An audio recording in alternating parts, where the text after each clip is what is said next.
Merci à toi d'avoir fait le choix de cette vidéo, c'est un plaisir de te retrouver aujourd'hui.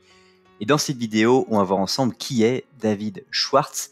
puisque c'est une personne que tu connais peut-être à travers son livre La magie de voir grand, La magie de s'autodiriger ou encore La magie de penser succès, 3 livres qu'il a pu écrire au cours de sa vie qui très souvent nous permettent d'accéder et de découvrir ce personnage, cet écrivain, mais on se rend compte en fait qu'on ne sait pas grand-chose sur lui. J'ai donc mené l'enquête comme à mon habitude pour te permettre de découvrir, et ça m'a permis aussi de le découvrir au passage, de savoir qui il était et ce qu'il intéressait à travers l'écriture de ses livres. On va commencer le contenu de cette vidéo, mais juste avant cela, je t'invite à l'apprécier pour m'encourager à reproduire ce type de contenu. Et si tu n'es pas encore abonné à la chaîne YouTube, à le faire en activant les notifications pour ne pas rater les prochaines vidéos et redécouvrir les vidéos les plus populaires. David Joseph Schwartz a pu écrire ce livre extraordinaire qui est La magie de voir grand, un livre que j'ai eu la chance de lire au début de l'année 2015 et qui m'a vraiment valu une grosse remise en question, une grosse modification de la manière dont je pouvais percevoir ou envisager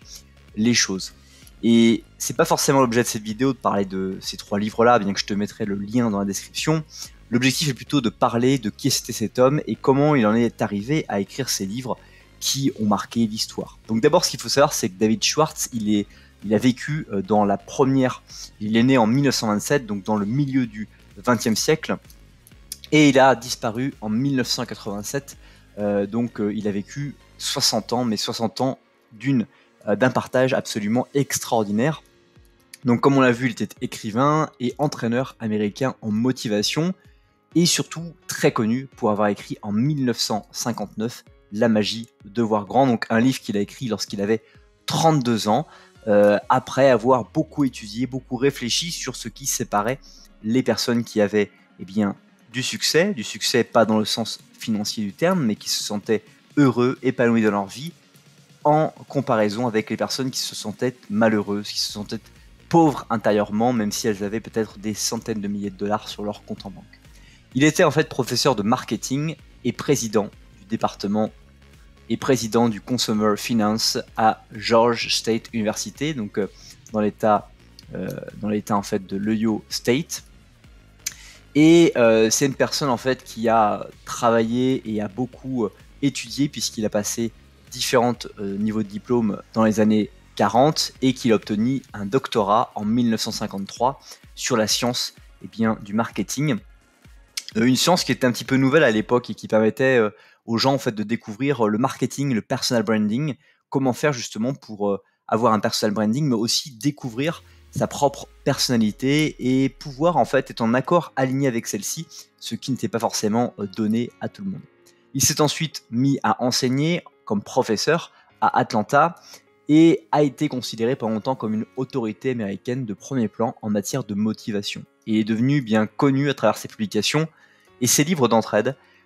pour permettre à des personnes de pouvoir avancer. Et puis plus tard, il a commencé, grâce au succès de son livre La magie de voir grand, son propre travail en tant qu'entraîneur d'entraide et de vie en stratège, c'est-à-dire stratège de vie, en conseil sur la stratégie d'une vie bien menée. Et donc il a fondé son propre cabinet de conseil axé sur le développement du leadership et qui lui a permis de pouvoir être heureux. D'ailleurs, aujourd'hui à Atlanta, la Georgia State University décerne toujours encore une bourse en son honneur pour justement tout ce travail autour du développement du leadership que l'on a tous au fond de nous. Alors, ça nous amène naturellement à parler de sa plus grande œuvre, celui qui finalement lui permet de pouvoir vraiment découvrir, être découvert, d'être connu et qui lui a montré que ce qu'il pensait, ce qu'il avait analysé, pouvait être valable pour des millions de personnes et qu'il suffisait seulement de voir grand. Le titre de ce livre, en fait, qu'il a fait connaître et qui permet pour la première fois de résumer pas mal de choses, surtout à l'époque, sur leurs objectifs, les définir et puis surtout penser positivement pour les atteindre. Donc on est à mi-chemin entre la pleine conscience positive de ce que l'on peut réaliser dans sa vie et dans une époque où, il faut le rappeler, en 1959, on n'était pas vraiment encore dans une étape où vraiment on pouvait imaginer pour la majeure partie des gens voir plus grand que seulement la vie qu'on a déjà observée dans les quartiers que l'on vivait, dans lesquels on était né et les gens que nous fréquentions là où nous étions. Donc dans ce livre, en fait, il vous partage un guide pas à pas sur la façon de réaliser ce que l'on veut, en changeant encore une fois le mode de pensée qu'on peut avoir. Et surtout, une chose qui est assez intéressante dans ce livre, c'est une habitude de pensée. Il explique aussi que la visualisation, ça ajoute de la valeur à tout, et que voir grand, ça signifie s'entraîner à voir non seulement ce qui est ici et maintenant, mais ce qui pourrait être pour soi dans l'avenir. Et aussi, un des principes phares dans la magie de voir grand, qui pour moi a bousculé mon existence, si tu l'as lu, tu vas savoir de quoi je parle, c'est le fait de vivre en première classe. C'est-à-dire que quand on prononce ces mots de première classe, on a tout de suite la pensée et on fait allusion à ces personnes qui vont prendre un avion et qui vont être dans le devant de l'avion et qui vont être servies de manière beaucoup plus confortable, qui vont avoir beaucoup plus en fait de confort dans les places qu'ils vont occuper dans l'avion pour le même trajet qu'ils vont faire par rapport à peut-être l'avion commercial qu'on va utiliser. Et il a utilisé ce principe-là de vivre en première classe sur le fait de vivre en première classe dans toutes les autres choses de notre vie. Par exemple, l'un des exemples clés qui a bouleversé mon existence encore une fois, c'est vivre en première classe dans une réunion, c'est-à-dire que ce soit une réunion professionnelle ou personnelle ou privée que tu vas suivre, très souvent les gens vont avoir cette fâcheuse tendance d'aller s'asseoir au fond de l'assemblée et peu de gens vont se mettre devant au premier rang. Et pas vivre en première classe, c'est se mettre non seulement au premier rang ou au plus proche de la scène, là où il va y avoir un spectacle, mais c'est également se mettre au centre, vraiment assis, au meilleur endroit, parce que c'est ça vivre en première classe. Et qu'est-ce qui fait qu'on n'ose pas le faire? Uniquement la pression sociale, mais grâce à ce livre, en fait, tu apprends que la pression sociale n'est autre que quelque chose de paralysant pour ta propre vie et pour surtout le fait de voir grand. Pourquoi devoir voir depuis le fond de la salle alors que tu peux voir depuis le début de la salle? Et que faire des personnes qui vont penser ce que tu fais, puisque dans un avion, encore une fois, ce sont les personnes qui sont devant qui ont accès aux meilleures ressources et qui voient bien mieux les choses que celles qui sont à l'arrière.